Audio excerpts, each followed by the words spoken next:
Olá, meu amigo concurseiro do ICL Cursos, tudo bem com vocês? Hoje estou aqui para gravar a parte de Lei de Execução Penal, uma lei bastante cobrada nos concursos aí, de agente penitenciário, de carreiras policiais. Nós iremos destrinchar essa legislação. Bom, vou me apresentar rapidinho antes da gente começar. Sou o professor Rodrigo Montes, sou perito criminal do Estado de São Paulo, fui aprovado em 2013, fui aprovado em primeiro lugar da minha região. Também sou professor por concurso da Academia de Polícia, já trabalho no ICL há algum tempo já, uma escola onde tenho bastante respeito, né? Bastante prazer de trabalhar pela estrutura, pela organização e seriedade do trabalho.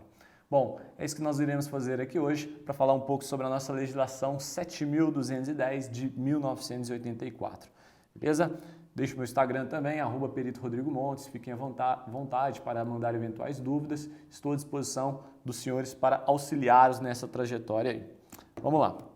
Vamos começar então mostrando sobre essa legislação a quem ela é destinada, né? A destinação da Lei de Execução Penal. Nós tivemos alterações muito importantes a respeito dessa legislação, principalmente com o pacote anticrime.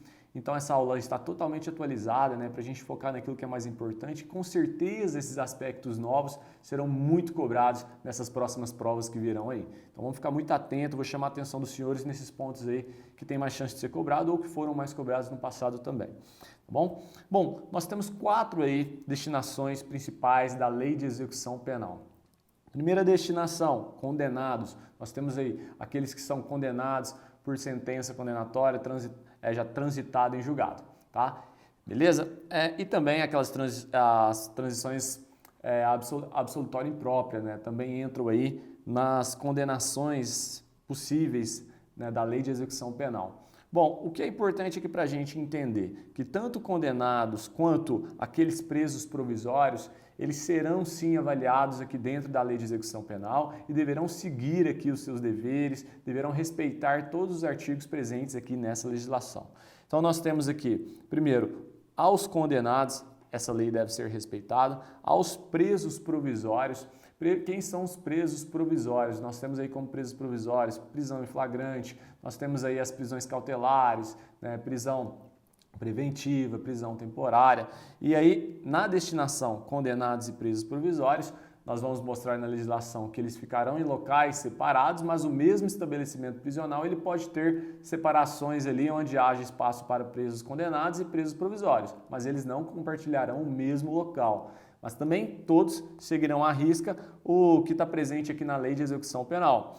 Nós temos também aí a respeito da medida de segurança. Medida de segurança principalmente aplicável aos inimputáveis e aos semi-imputáveis.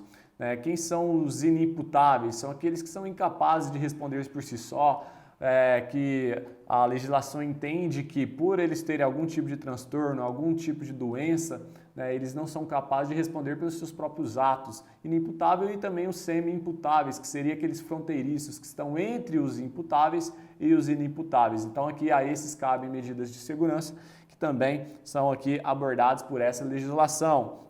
Além disso, nós temos aqui os egressos. Quem são os egressos, né? Os egressos, nós temos aqui a legislação, ela vem definir bem claramente quem são os egressos, que cabe tanto àquele que tem liberdade definitiva a um prazo de 1 ano após a saída da prisão, do estabelecimento prisional, e nós temos também que egresso é aquele que está em liberdade condicional durante o seu período de prova. Mas isso nós iremos falar em capítulo à parte, tá bom? Então esses 4 aqui são aqueles que se destinam à Lei de Execução Penal. O mais importante disso tudo, entender até onde que começa em si a fase da execução, né? Quando há o juiz determina já onde não haja mais recurso, né, onde já há o trânsito em julgado, ali há um momento em que o juiz vai decidir que deve-se iniciar a execução da pena. Bom, nós temos o processo de execução da pena. O juiz é que decide o processo de execução da pena, mas quem tem o dever do cumprimento da pena é o próprio Estado. Então nós vamos ver, por exemplo, que quem é o responsável pela saúde, pela educação, pela assistência religiosa, enfim, o Estado ele tem dever sobre essas assistências. É o dever do Estado cuidar do cumprimento da pena dos indivíduos. Mas é o juiz que comanda esse processo de execução, é ele que determina o momento do início e o momento do final da execução da pena. Beleza? Vamos mostrar mais adiante também começando agora na literalidade da nossa legislação, é óbvio que nós temos uma lei aqui com 204 artigos. Nós temos que usar o nosso tempo em favor da nossa prova. O concurseiro que é aprovado num concurso utilizando a Lei de Execução Penal, Estatuto da Criança e do Adolescente, é o concurseiro que consegue qualificar aquilo que é mais importante, né? Você consegue dar relevância naquilo que foi mais cobrado e a gente destrinchou tudo aquilo que já foi cobrado por essa legislação, então a gente vai focar naqueles artigos que foram mais cobrados, né? Logicamente nós não vamos trabalhar todos os 204 porque tem artigo que nunca foi cobrado e nunca será. Então a gente tem que qualificar aquilo que é mais importante e aqui é isso que a gente vai fazer. Preparar os senhores para poder gabaritar a parte dele de execução penal. E no artigo 1º ele já mostra pra gente o seguinte, o objetivo da execução penal. A execução penal tem por objetivo efetivar as disposições da sentença ou decisão criminal e proporcionar condições para a harmônica integração social do condenado e do internado. Quando ele fala do internado, por exemplo, o indivíduo que está ali a uma medida de segurança aplicada a ele. Então, olha que interessante, quando ele fala harmônica integração social, nós podemos imaginar que aqui ele está citando, por exemplo, a ressocialização. A ressocialização deste indivíduo. A ressocialização deste indivíduo. Porque é também dever do Estado preparar esse indivíduo pós-cumprimento da pena ou ainda durante o cumprimento da pena, mas nos seus estágios mais avançados, que ele possa ser novamente reinserido na sociedade e possa ter direito ao trabalho, possa ter direito ao convívio familiar, possa ter direito a vários outros direitos, como todas as pessoas, né? Respeitando todos os direitos humanos, aí, todas as garantias processuais e por aí vai. Então essa execução penal, qual é o objetivo da sentença? Existem algumas frases, né, de operadores do direito que até falam que não haveria sentido algum penalizar alguém se a gente soubesse que esse indivíduo não fosse voltar a cometer novos crimes. Quer dizer, se eu soubesse que ele cometeu apenas aquele crime e não fosse cometer novos crimes, não teria sentido, então, punir ele com uma restrição de liberdades. Alguns operadores do direito falam isso. Só que a ideia principal aqui dessa legislação é tanto aplicar um castigo a esse indivíduo que cometeu crimes, como também prepará-lo ele para a reinserção na sociedade, de forma que ele possa não mais cometer crimes, evitar também a reincidência. Esse é um objetivo aí da nossa legislação, da nossa lei de execução penal. Beleza? Vamos passar aí para o nosso próximo slide. O artigo 2º, também chamado de jurisdicionalização. Jurisdicionalização vem mostrar qual é a jurisdição que será aplicada ao condenado, ao preso provisório, enfim. É o que mostra aqui no artigo 2º. A jurisdição penal dos juízes ou tribunais da justiça ordinária em todo o território nacional será exercida no processo de execução, na conformidade desta lei e no Código de Processo Penal. Então vai respeitar o que está presente nessa legislação, o que está presente no CPP, e aí a gente passa para um detalhe importante. Quando o juiz da sentença, ele entrega então a missão ao juiz da execução. E o juiz da execução, com a guia de recolhimento, que é o documento necessário, né, para que o indivíduo ele possa sim iniciar o cumprimento da pena, né, num estabelecimento prisional. É através dessa guia de recolhimento que se inicia todo esse processo aí. E é o juízo da execução ali que vai ser o responsável por isso. Em relação à jurisdição, nós vamos mostrar adiante aí, que quem é o responsável pela jurisdição? É como se o indivíduo que fosse condenado, que estiver ingressando ali no estabelecimento prisional, enfim, ele estivesse carregando consigo, né, a jurisdição debaixo do braço. Então, independente se é um indivíduo que veio através da justiça militar, da justiça comum, da justiça federal, o mais importante é a destinação dele. Qual é o estabelecimento prisional que vai recebê-lo? E é este estabelecimento prisional que vai determinar a jurisdição dele. Então, olha o que fala o parágrafo único desse artigo 2º. Esta lei aplicar-se-á igualmente ao preso provisório e ao condenado pela justiça eleitoral ou militar, quando recolhido a estabelecimento sujeito à jurisdição ordinária. Isso está presente numa súmula do STJ, súmula 192, né, que ela fala: compete ao juízo das execuções penais do Estado a execução das penas impostas a sentenciados pela Justiça Federal, Militar ou Eleitoral, quando recolhidos a estabelecimentos sujeitos à administração estadual. Então olha que interessante aí. Se um indivíduo ele vai para um estabelecimento federal, quem vai ser responsável pela jurisdição é a Justiça Federal. Se ele vai para um estabelecimento estadual, é a Justiça Estadual que ficará responsável ali por aplicar, né, as legislações adequadas àquele indivíduo. Essa será a jurisdição dele. Beleza? Então vamos presenciar isso numa questãozinha da Fundep de Defensor Público 2019. Olha só o que falando na questãozinha aí. A execução da sentença de condenação penal proferida pela Justiça Militar Estadual, estando sentenciado custodiado em uma penitenciária federal, compete a. Vamos nos ater a alguns pontos importantes aqui. Primeiro nós temos aqui que grifar algumas informações que ele falou aqui. Quando recolhido, né, a estabelecimento... Opa, passei para o slide do lado aqui. Alguns pontos importantes. Ó. Então ele fala aqui que foi em uma justiça penitenciária federal. Vamos grifar isso, que é uma informação importante. Lembra que eu falei que o indivíduo que foi condenado, que foi preso, ele leva consigo a jurisdição debaixo do braço? Se ele está presente em um estabelecimento prisional federal, qual é a jurisdição dele? Com certeza, a Justiça Comum Federal. Essa será a jurisdição dele. Se ele fosse encaminhado, ainda que militar, já tem, mostramos a súmula 192 que mostrava exatamente isso, independente se é um militar ou não. Então veja bem, se está no âmbito da federal, no estabelecimento prisional federal, Justiça Comum Federal. Estabelecimento estadual, Justiça Comum Estadual. Como nesse caso ele citou a penitenciária federal, nós temos aqui então, vamos marcar com a nossa caneta, resposta, vou colocar de caneta verde aqui para a gente não confundir, resposta letra B, Justiça Comum Federal. Beleza? Vamos lá. Agora em relação a alguns princípios, inclusive o da isonomia, sobre a distinção a esses indivíduos que forem ingressar no estabelecimento prisional. Será que há alguma distinção na colocação, no recebimento desses indivíduos aí? É o que fala o artigo 3º. Ao condenado e ao internado serão assegurados todos os direitos não atingidos pela sentença ou pela lei. Então, aqui ela está mostrando de todas as formas que esses indivíduos têm direito a todos os direitos não atingidos pela sentença ou pela lei. Aquilo que não foi prejudicado, previsto pela lei a este indivíduo, ele é dotado de direito. Não é igual previa antigamente o direito penal do inimigo, que falava que nem todas as garantias processuais, ao contrário do que fala o garantismo, né, penal, nem todas as garantias devem ser aplicadas a esse indivíduo, pois ele causou um dano muito grande ao Estado, então o Estado também deveria retirar alguns direitos desse indivíduo. Não é isso que é aplicado hoje.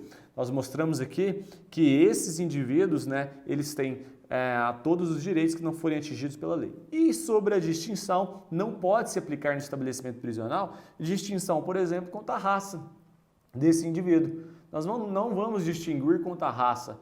Não vamos distinguir o asiático do brasileiro, não vamos distinguir o negro do branco, não há distinção quanto à questão racial, não há distinção quanto à questão social. A questão social também, ela não vai alterar aqui o estabelecimento prisional do indivíduo.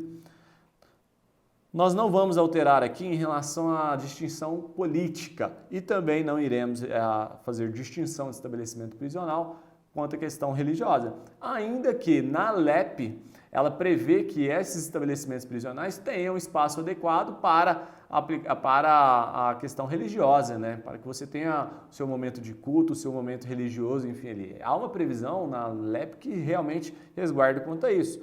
Mas não há distinção aqui na LEP quanto ao recebimento de novos indivíduos, de condenados ou internados, quanto à sua posição religiosa, quanto à sua posição política. Não há distinção quanto a isso.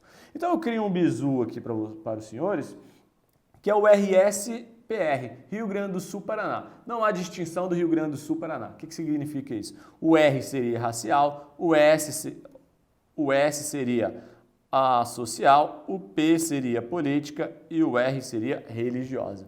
Então, nós temos aí Rio Grande do Sul, Paraná, não há distinção. Beleza? Onde nós podemos ter distinção na legislação? É muito comum ter distinção quanto a sexo, aí sim, estabelecimento prisional diferente de homem para mulher, quanto à idade, até mesmo, por exemplo, a previsão, né, de determinada idade, por exemplo, em regime aberto, que ele tem direito a ficar em casa, né, a prisão domiciliar por causa da idade. Então há diferença quanto à idade. Nós temos aí, por exemplo, também diferença maiores de 18, menor de 18, enfim. Nós temos aí diferença também em relação à natureza do crime. Por exemplo, aqueles que cometem crimes hediondos, eles estarão em estabelecimentos, em locais diferentes daqueles que não foram condenados por crimes hediondos. Com grave ameaça ou violência, no caso dos condenados, se for primário ou reincidente, para provisório já não tem essa diferença de primário para reincidente. Mas há diferença quanto à natureza. Então, quanto a sexo, quanto à idade, quanto à natureza, sim, mas o RSPR não. Isso a gente tem que lembrar para a nossa provinha aí que vai vir e deveremos estar atentos a isso no nosso bizu, beleza? Princípio da individualização da pena. Alguns utilizam o termo personificação da pena, né? Os condenados serão classificados segundo os seus antecedentes e personalidades para orientar a individualização da execução penal.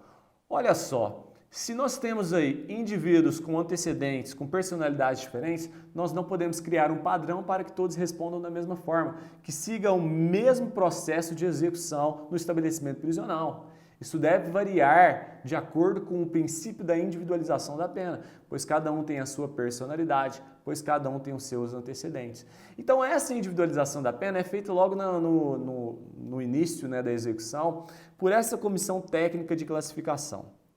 Essa comissão técnica de classificação, eu já vou pedir licença aos senhores pela letrinha feia que virá, nós temos aí pelo menos, viu? 2 chefes de serviço. Nós temos um psicólogo, nós temos um psiquiatra, nós temos um assistente social.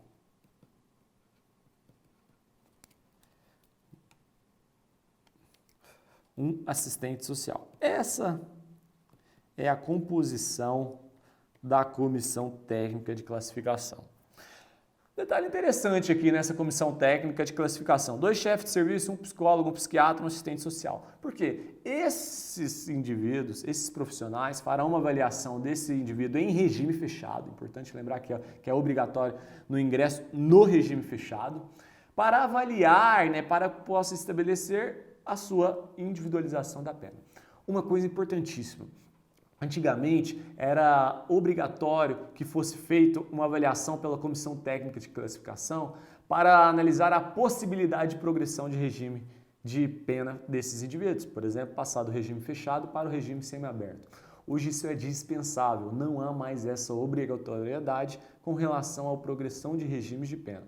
Tá bom? Mas, em relação ao ingresso em regime fechado, ainda é feita essa avaliação de forma obrigatória, para avaliar exatamente isso, seus antecedentes, sua personalidade, para que possa ser aplicado um processo de execução individual a ele, respeitando o princípio da individualização da pena. Perfeito?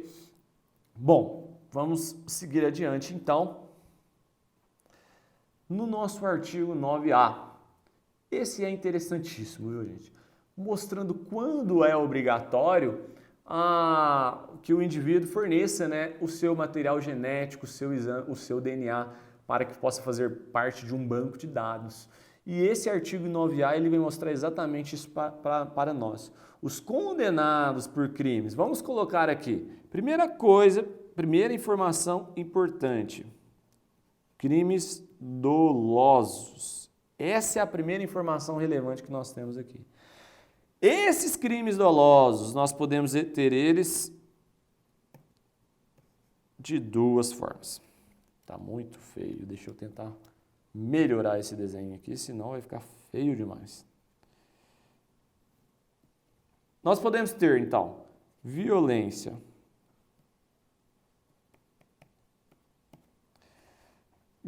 grave, de natureza grave, contra a pessoa ou crimes hediondos.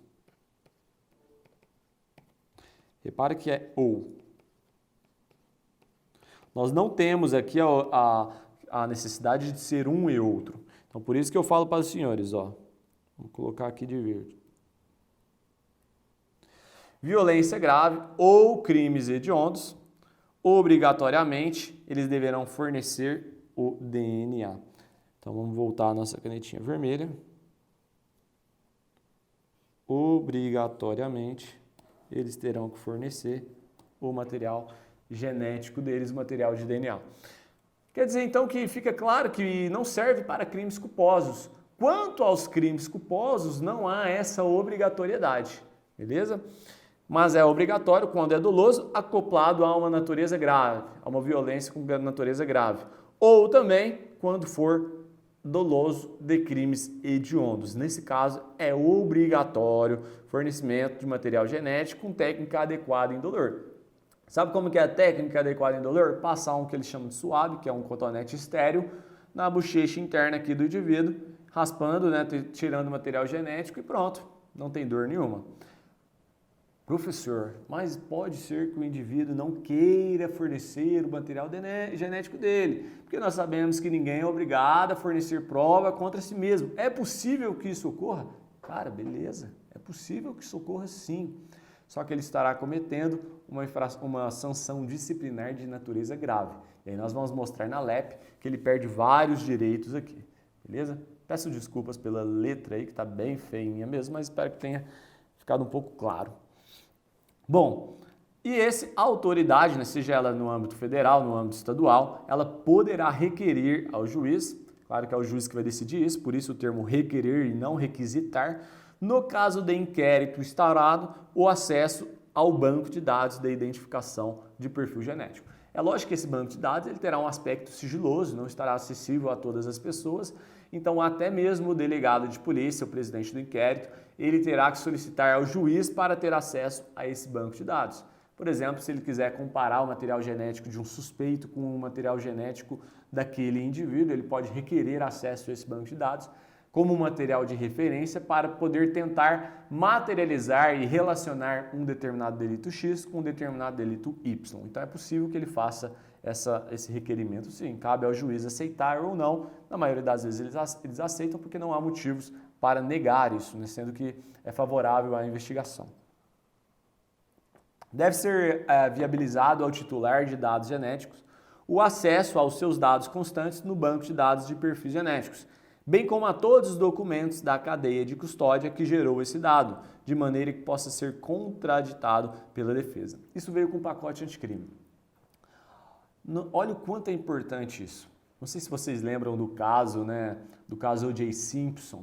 Tem até um seriado que fala sobre esse caso, onde o O.J. Simpson, através de batendo contra a cadeia de custódia, o que é a cadeia de custódia? A documentação cronológica de todos os vestígios ali, incluindo o próprio DNA, né, desde o momento que ele é encontrado numa cena de crime até o momento depois do trânsito julgado da sentença penal condenatória, ou até mesmo no descarte ali, mas toda a documentação, por onde passou, quem é o responsável, quando foi o exame, e isso tem que ser viabilizado ao titular.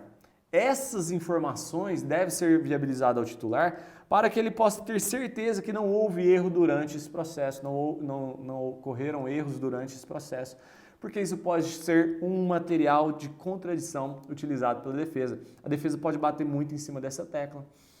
E no caso do O.J. Simpson, a defesa bateu muito na tecla que houve contaminação, que houve processo de racismo, enfim, entre várias outras coisas, né?